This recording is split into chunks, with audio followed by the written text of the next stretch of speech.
Assalamualaikum warahmatullahi wabarakatuh. Ketemu lagi saya dengan Emma Primawati. Saya akan sedikit membahas tentang webinar etika bisnis Islam. Etika bisnis, konsep dan implementasinya.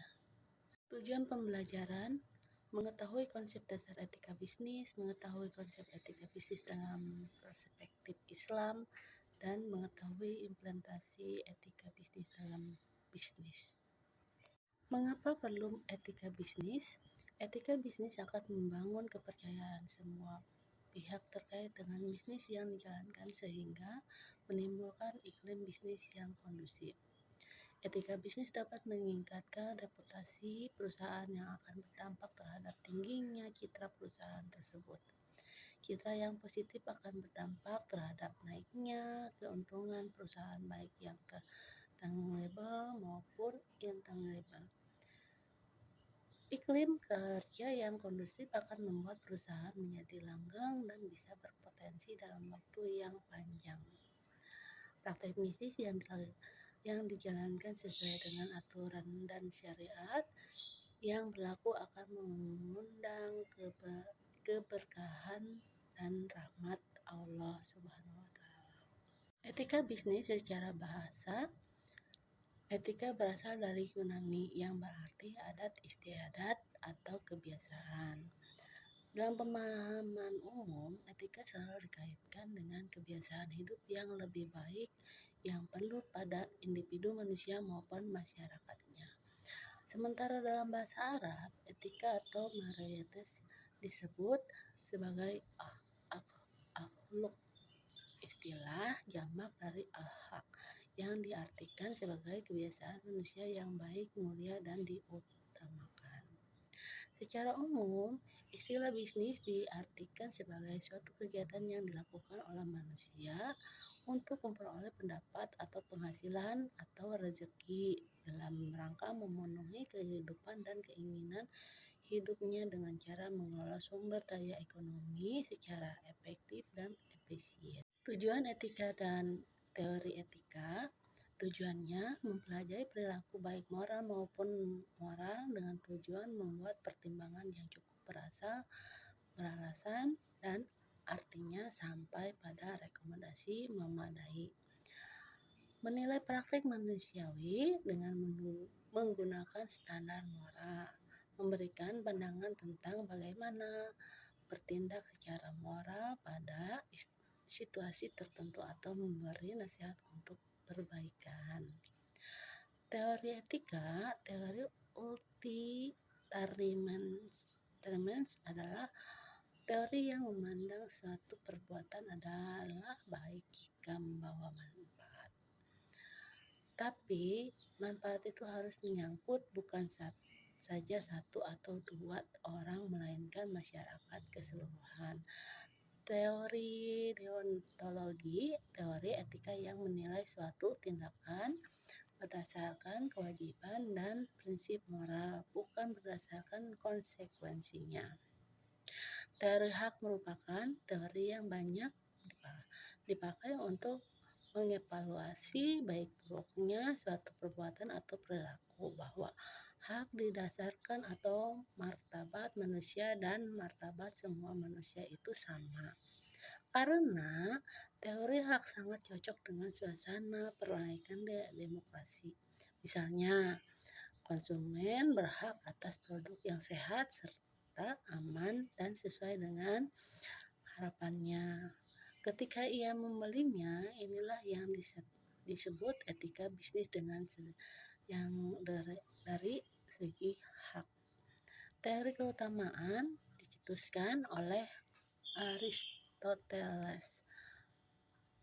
Teori yang memandang sikap atau akhlak seorang. Teori ini tidak menanyakan soal apakah seorang bersikap adil atau jujur, murah hati, dan sebagainya. Ini teori yang mengadopsi tradisi lama pada era Yunani kuno. Sumber nilai-nilai etika. Terdapat ada 4 sumber nilai-nilai etika dalam komunitas. 1. Agama. 2. Filosofi. 3. Pengalaman dan perkembangan budaya. Dan 4. Hukum. Prinsip etika bisnis. prinsip kejujuran. Kedua, prinsip keadilan. Ketiga, prinsip saling menguntungkan. Keempat, prinsip otonomi. Kelima, prinsip kesetiaan. Dan keempat, prinsip integrasi moral. Dalam perspektif Islam, prinsip yang juga perlu diperhatikan yaitu satu, tauhid terhadap Allah Subhanahu wa Ta'ala. Yang kedua, keseimbangan atau kesejahteraan. Ketiga, kehendak bebas. Keempat, tanggung jawab. Nah, dari keempat ada dua unsur yaitu tanggung jawab sebagai khalifah Allah Subhanahu wa Ta'ala di bumi, dan B, konsep tanggung jawab dalam Islam pada dasarnya bersifat pilihan. Implementasi etika bisnis itu ketika bekerja sebagai karyawan, etika bekerja. Ketika sebagai profesional itu dinamakan etika profesi. Ketika sebagai seorang pembisnis yaitu dinamakan etika bisnis. Ketika sebagai seorang investor, etika investasi. Perilaku tidak etis dalam Islam itu A. Mengambil riba, B.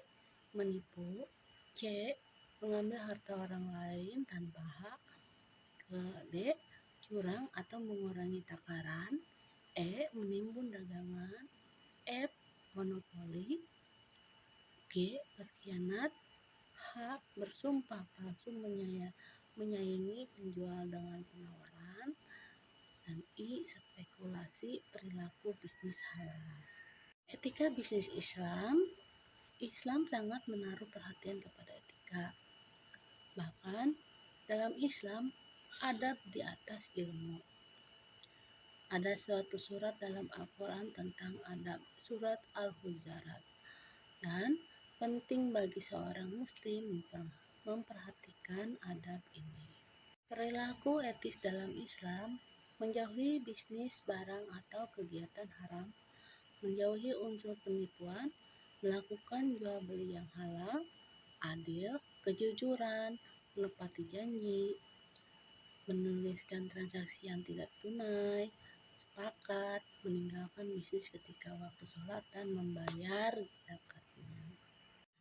Dan kesimpulannya, etika dalam berbisnis diperlakukan sebagai kontrol akan kebijakan demi kepentingan perusahaan itu sendiri. Bisnis dalam perspektif Islam tidak sekedar mencari keuntungan semata, namun juga mempertimbangkan dampak positif terhadap pihak yang terkait dengan perusahaan tersebut. Sebagai perilaku bisnis, kita tidak saja mempelajari keterampilan berbisnis, namun juga perlu memahami etika bisnis sehingga bisnis yang dijalankan selain mendapatkan keuntungan juga bermanfaat bagi sekitar dan mengundang keberkahan Allah Subhanahu wa Ta'ala. Itulah sedikit kesimpulan tentang webinar etika bisnis Islam. Terima kasih. Wassalamualaikum warahmatullahi wabarakatuh.